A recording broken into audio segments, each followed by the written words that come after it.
Hello and welcome back to Not Another Mindset Show. I am really hoping that you can't hear the freaking weed whacker outside of my window. I sat down to do this episode and I quite literally have 45 minutes before I have a call I have to get on. And this is my only chance to get this done today, and I so badly need to check it off my list. So apologies in advance if there is a little bit of noise in the background, but I'm hopeful that this microphone is as good as it says it is and is able to not pick up on that. I'm excited for this episode, and I don't know if the working title that I have in my notes right now is the title that we actually ended up sticking with, but the original title was Shit Coaches Say on the Internet. And it's ultimately up to my team to decide whether or not that title gets to stay, because they are more in the know of SEO friendly titles and what people are actually searching for, which is probably not this. But I feel like it's a good title, and I feel like people would be likely to click on it. Little like clickbaity, but it's not really clickbait if you actually follow through on what you say you're going to talk about, right? It's just good marketing at that point. But I'm excited to talk about this because there really is so much shit out there. And I want to preface this very heavily with the fact that I am not here to come after and just bash other people for what they're saying and just tell you that all of these people are terrible, don't know what they're doing. That's not the goal. My goal forever and always is to teach and to make the coaching industry better. And I think some ways I can do that is showcase things that I do see out there on the internet said by coaches and how it could be said differently, or why it's problematic in the first place. Because I think that's a big part of this, right? Is that most coaches don't know any different. And it's also to no fault of their own because they were never taught any different. And most of our nutrition and exercise certification programs, specializations, whatever, are not talking about this stuff. They're not talking about behavior change and psychology and mindset and how that's literally the foundation of everything. Doesn't matter how much you know about macros and progressive overload if you can't actually communicate to your clients and they're not following through on the plan in the first place. Right? Right. So, anyway, I'm already getting fired up and I've literally not even started. So I have a couple concepts I want to talk about first, and then I literally have screenshots that I want to share. And Isaiah, I'll have you put up those screenshots when I do get to them. They don't have names on them. They are just screenshots. In fact, a couple of them actually came from Sarah, who is a co-instructor inside the health mindset coaching certification. And she sent them to me and was like, basically just like, oh my gosh, look at this. Like, look at what people are saying on threads. And I was thinking to myself, this needs to be expanded upon. Like, we need to talk about this stuff. And I had found something before and I was like, I'm just going to start collecting these and probably do a podcast episode. So here we are. So the biggest issue, kind of overarching issue that I already just touched on, is that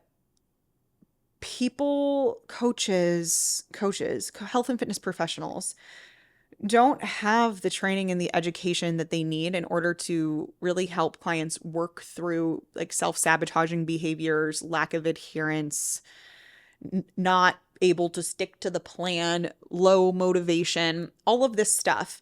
And again, to no fault of their own, because it's not being taught, which is literally why the health mindset coaching certification exists. It's why I do everything that I do. It's why I'm sitting in this chair freaking talking to you beautiful people right now. It's everything that I do. And it is such a massive gap in the industry, and one that I saw when I was getting my PhD, doing this research and recognizing how important this stuff was to help people change their behaviors and therefore change their lives. And it's nowhere to be found. If anything, it's a section of a 30-section certification. And therefore, I made an entire certification to help fill that gap. But I digress. if you are interested in the certification, if you want some free lessons to get started, there is a link, or I'll make sure that there's a link in the show notes to grab 5 free lessons and get on the wait list for the next round of the health mindset coaching certification, which will be early next year in 2025. We are right now going through a cohort. So with that said, let's get into it. So I kind of teed this up already, but I think the biggest predicament that coaches are in is that, and you cannot tell me this is not true if you are a coach listening to this, because it is true. And coaches want easy clients. They want clients that are already motivated. Wouldn't it be great if your roster was filled with 40 people who checked in on time every week, did exactly as you told them to, followed the plan to the T, and saw results and had no complaints or required no hand-holding?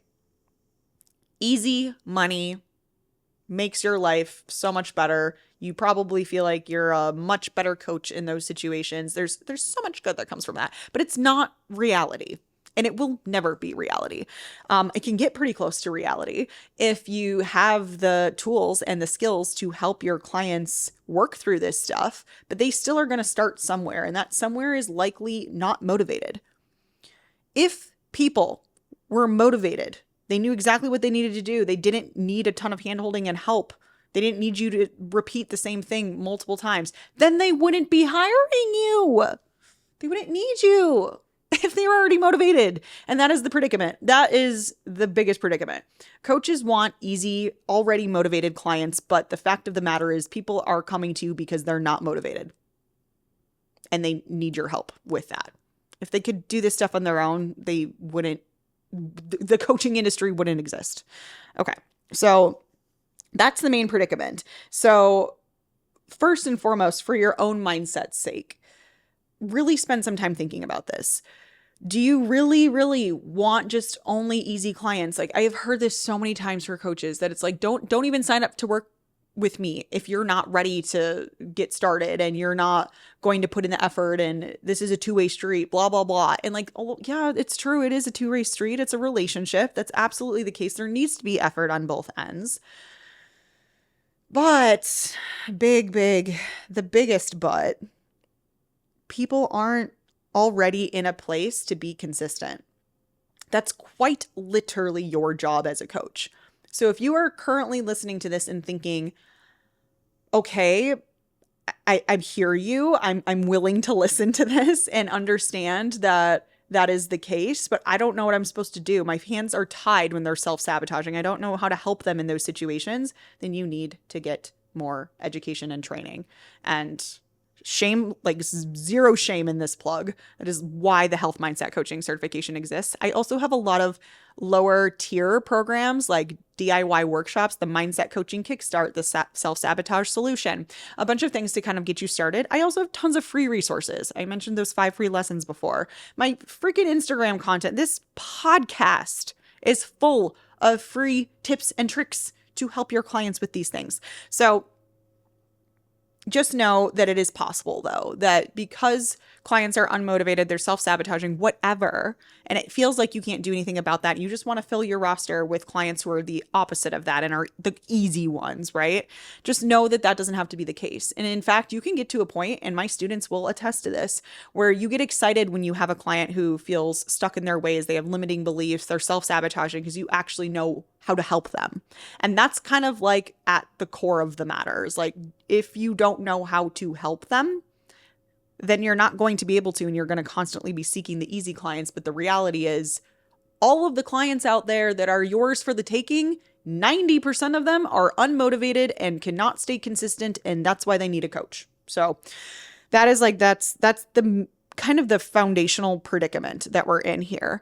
And part of this too is like, and we'll get into this when I bring up some of these screenshots as well, but another phrase that I hear all of the time, and it is so fun for me to like unravel and unpack this phrase. You can lead a horse to water, but you can't make them drink. The person who came up with this phrase needed to go through my certification. And again, there's some truth to it, right? Like, of course, I'm not sitting here and telling you that you're going to have to go walk up to your client's door, tell them to get in the car and take them to the gym. You're not going to meal prep for them.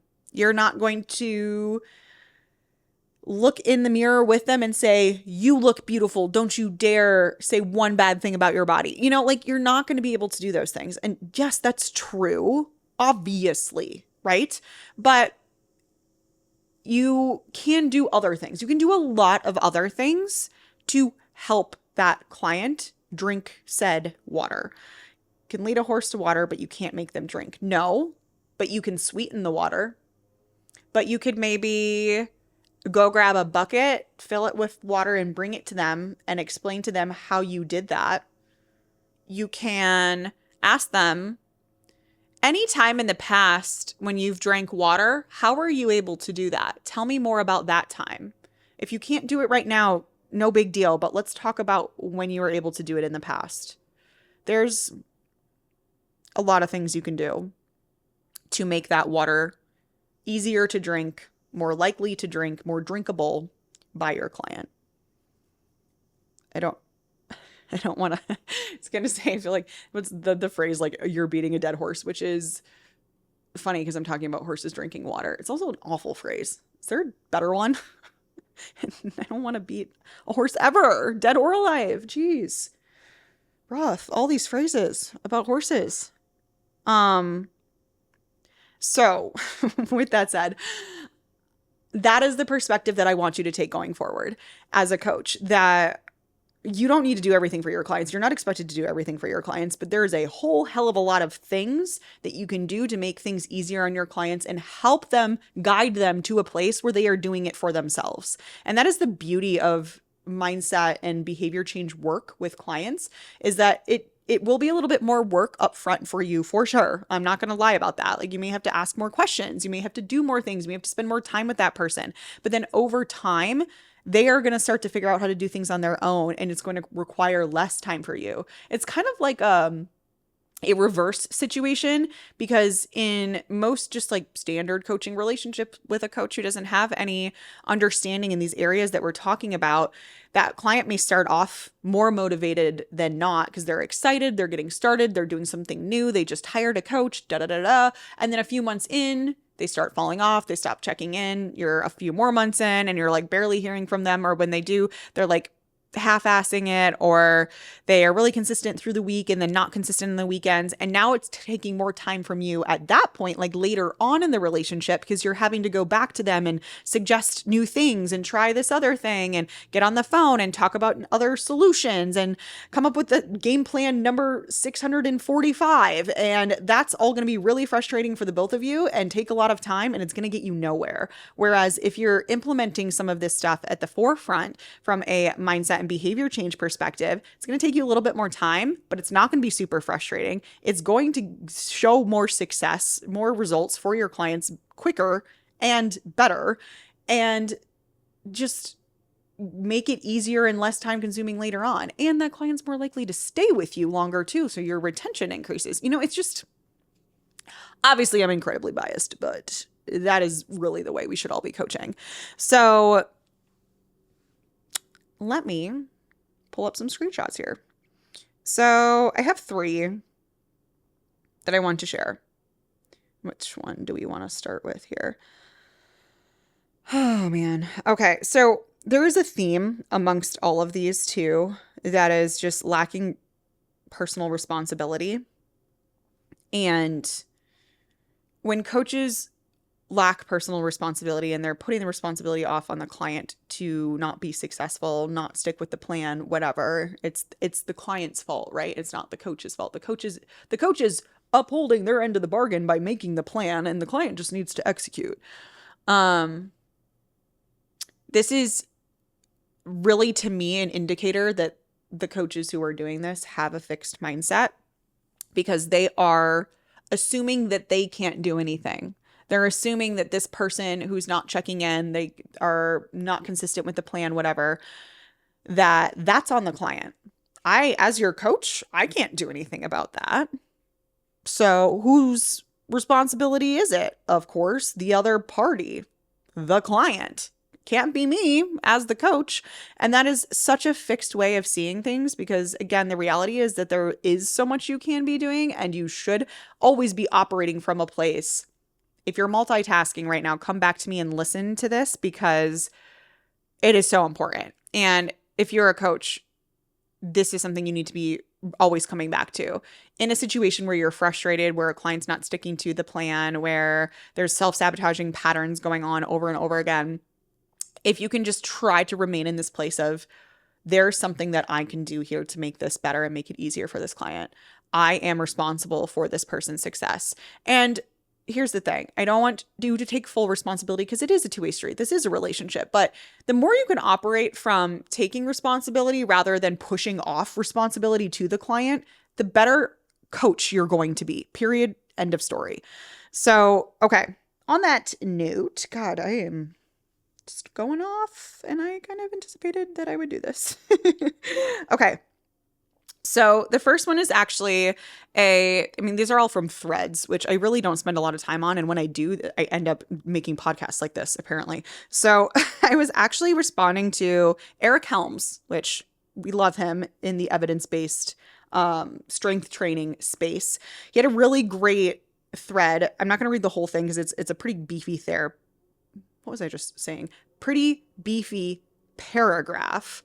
I don't know what word was trying to come out of my mouth just now. But he's essentially talking about how coaches will market themselves as a product rather than a service. So they'll say something like, this is like per his thread, I've gotten clients 50 pro cards this year, or look at these 12-week transformations I produced. So he's saying basically like, I do X for you, which makes you seem more like a product, like buy this thing, get this result, versus doing something with you and having more of a collaboration and really showcasing yourself as a service rather than a product. So I loved this. And I responded and said, and then those same coaches turn around and get pissed when their clients require too much hand-holding and aren't autonomous. So these people who are saying, I can do this for you. I have clients I have 50 pro cards under my belt. I have this many like amazing transformations. It just makes it seem like you're more of like a machine, like input, output, output. And so then my comment, right, was that those types of coaches are the same ones who are saying that clients are showing up and they aren't motivated. They require too much. Like they're not whatever. So that was just my like little, like, I hear you and type of response. And then another coach came back and said, there's a limit. They're paying for a coach, not a parent or a therapist. I recently dropped a client because they were too needy. Okay. Obviously, there's some truth here, just like with all of the things I've been saying. Okay. Obviously, you guys know what camp I'm in here, but I can see and observe.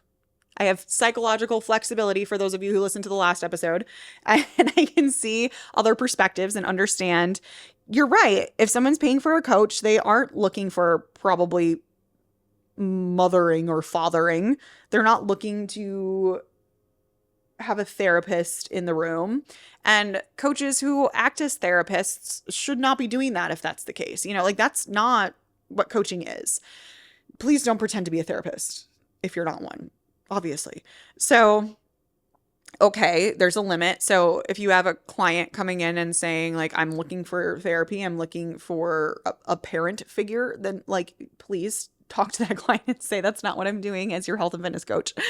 But this second half of the response, I recently dropped a client because they were too needy.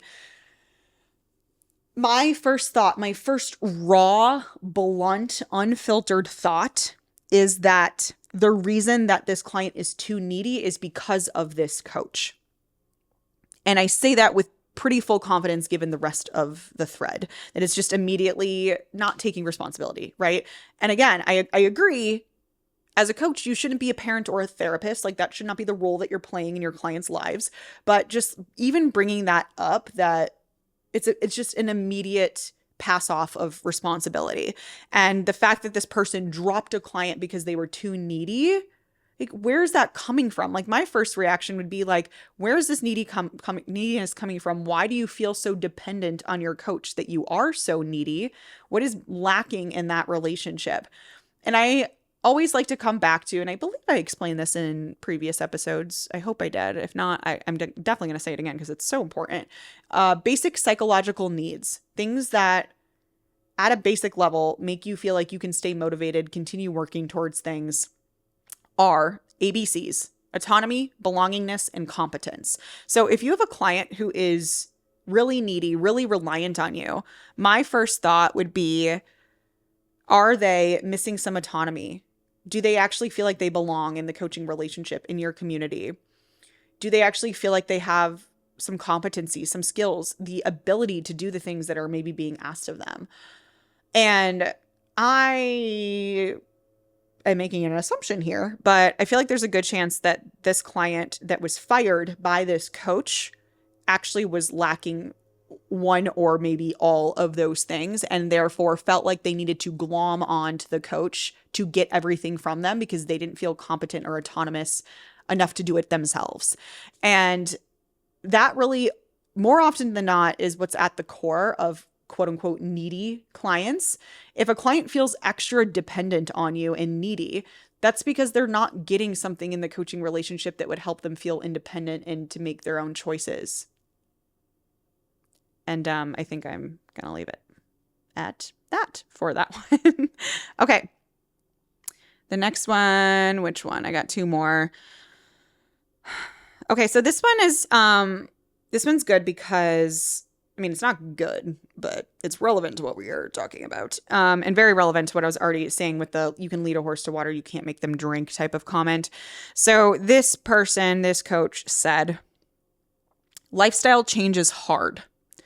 The client still has to do 90% of the work. Your coach can't work out for you or meal prep or track macros or make any of the thousands of decisions that get results. Coaching can devolve into throwing money at the problem. Plus, now the client has someone else to blame.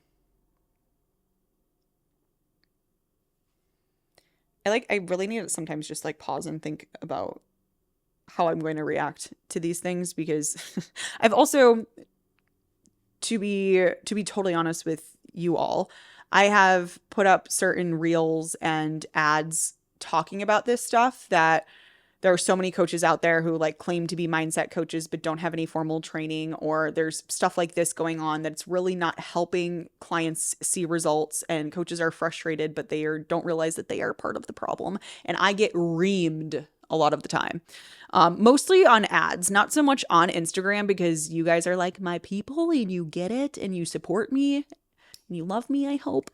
But on ads, when it's going in front of people who don't really know me yet, it's just immediately people telling me that I'm putting people down and I'm not seeing this the right way or whatever. So I am cautious when I respond to things, even when I'm talking to you guys here. And I know that you are my loyal audience. You get where I'm coming from, and I really am just trying to make a difference and make things better. But okay, so with this person, we talked about the lead a horse to water, can't make them drink type of thing already. So like, I get it. Yeah, your coach, of course, can't work out for you, can't track macros for you. Duh. Yes, I'm with that for sure. Lifestyle change is hard. Yes, I am with that for sure. But our goal as the coach should be to help the client make it as easy as possible for them.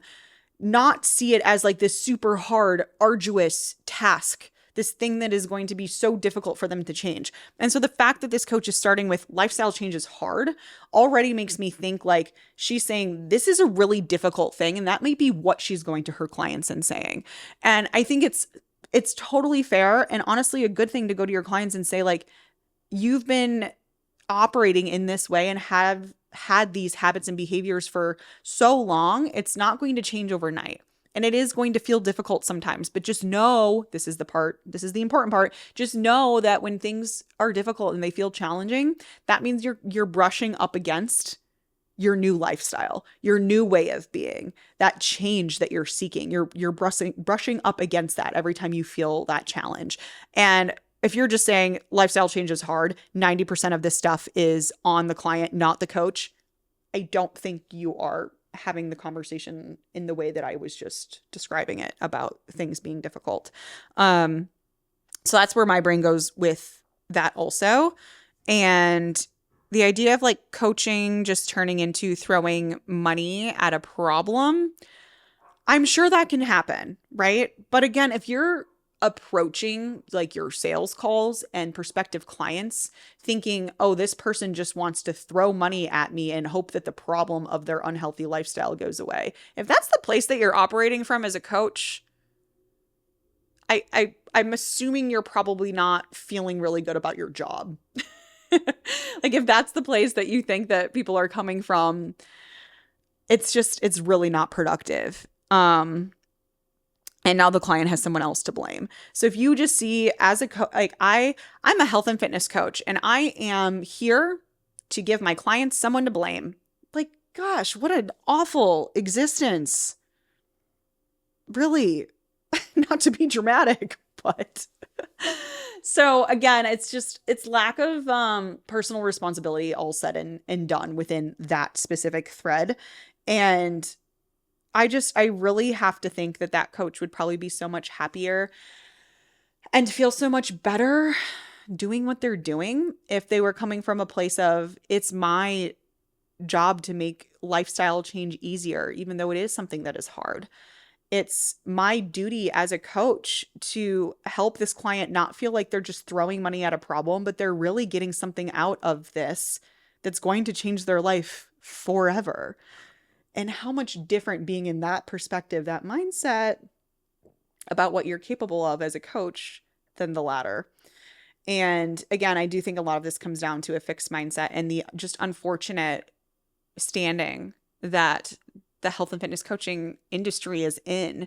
And essentially the lies that so many coaches are telling themselves that they don't have the power or the ability to help their clients work through self-sabotaging behaviors and fixed mindsets and limiting beliefs and low motivation, when the reality is you have a lot of power and you have a really important job.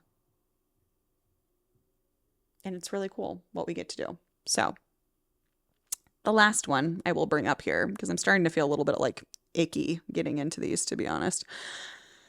This coach said, why hire a coach, pay a coach, and then not follow the protocol, and then complain about not getting results?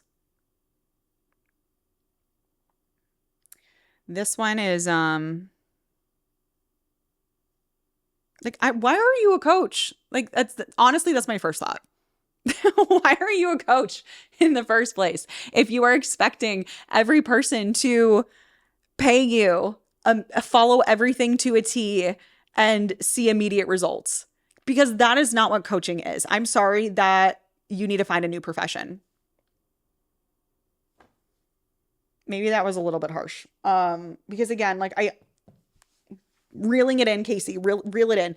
I understand where this is coming from. And again, it's because of a lack of understanding what you're capable of as a coach. And I feel like kind of like a broken record saying that, but it's true. And that's where so much of this comes back to. So I can get angry about this because I'm like, no, this is not how coaches should be operating. And this is such a disservice to the people that are paying you if this is the perspective that you're operating from. Because this person who's paying you and is then having a hard time following the protocol and then complaining, probably just like upset that they're not seeing the results they were expecting to see, that is just as much on the coach, if not more, than it is on the client. Just paying someone like me, if I were a client, which I am, by the way. In fact, I've had a coach who's also one of my best friends at this point for the last 7 years I've been with her. If I went to her and paid her to coach me and just assumed that I'm going to get the results, like, I don't think most people are operating from that perspective. I really don't. They don't think you're just going to show up at their house and start doing everything for them once you pay them, right? So like that way of thinking is just like so irrational to begin with. But I if I was struggling to find motivation and be consistent, and I was second guessing what I was doing in my health and fitness journey, and I went and paid my coach to help me work through those things, and she just delivered me protocols, and I had a hard time following those protocols. And then to think that my coach would then be blaming me for that is so sad. It's so sad. There's so much that goes into why someone might not be able to stick to a protocol and follow something, and just it's not throwing money at a problem at that point. It's going to someone that you look up to, most likely, that you see as an expert in health and fitness, and go, you've got this figured out for yourself. You've done this for so many other clients. I would be happy to pay you to help me do the same thing. That piece, help me do the same thing, does not just happen. That's what coaching is, that part. And if you accept money from a client and deliver them a protocol, and then they have a hard time following that, and then they don't get results and they're upset about not getting results, that's not the client's fault. It's really not. If you're feeling like you're in this place, like, I hope that I'm not making you too angry, but I really want you to like take a look at what your coaching practices actually entail, because it's not about just accepting money, giving a protocol, and then watching your client get results. There are so many more things in between protocol and results that should be happening from the coach. That is the coach's responsibility to provide guidance, to help that client with lack of motivation, to help them work through self-sabotaging behaviors. That is something that is the responsibility of the coach. And if you don't agree with me, then like, I probably can't be in the same room with you, to be honest. We definitely can't be friends, okay? So before I just like continue to get angry and talk in angry circles, I really want to bring it back to the fact that I'm not just here to like bash these coaches that are saying these things, and instead just make it a very clear and aware statement that there's so much more you could be doing, and you would really standing. What am I trying to say here? Taking more responsibility as the coach is actually going to be or do so much good in your coaching practices. And that doesn't mean that you take 100% of the responsibility, that the client has zero responsibility. Like, please don't twist my words and say that. But instead, like, per these tweets, what are they? Twitter doesn't even exist anymore, right? These threads, things that coaches are saying, like, it just seems like a wholly lack of responsibility. And I think if we could at least just push it in that direction, then coaches can start to think more flexibly, think more creatively with these problems that the clients are presenting them with, and help them, guide them to new solutions, different solutions, see more results. And like, ultimately, like, guys, you have to remember, like, my goal here is to make you feel really fulfilled, help you feel really fulfilled in your coaching endeavors. That you don't have to go and sit down to a client check-in and dread it because you know that person's just gonna not check in again or not follow through again, and how frustrating that can be and how draining that can be. That doesn't have to be the case. It can be so much better than that. And when it's so much better than that, you're happier. And then also, like, your clients are getting better results, and then they're going and telling their friends and sending you more clients. So you're getting more referrals. You're retaining clients longer, which actually, oh my gosh, this is a perfect example. I just spoke to an HMCC alumni member yesterday and got him to do a testimonial about this because this is so awesome.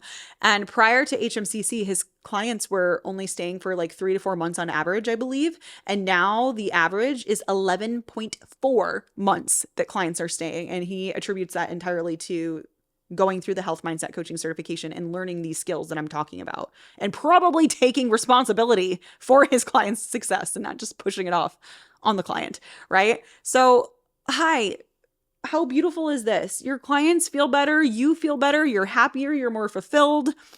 You're getting more clients. Clients are staying longer. You're making more money. Like, this is a really win situation. So as much as it can seem like I might be just like an angry, jaded person from academia who knows a lot about mindset research and the importance of it in coaching practices, I'm doing this for a reason, because I know it's going to make your life better as a coach and make your clients' lives better too. Ugh. Make the industry better. That is what we're here to do. Okay. I feel like I've ended the last few episodes just like having to take really deep breaths. But I really hope it just shows you how passionate. There's a lot of passion. Lots and lots of passion over here. Okay, we're going to wrap it up there. I hope this was helpful, interesting, at least to hear me like go off on these topics. And maybe, hopefully, what really is my biggest hope is that it's at least making you think differently. And that's all I can hope. So I will see you next time for the next episode. And please, please, please, please reach out, especially with this episode. Reach out and let me know what you think. Feel free to share any feedback. I'm here for it. Give me all the feedback.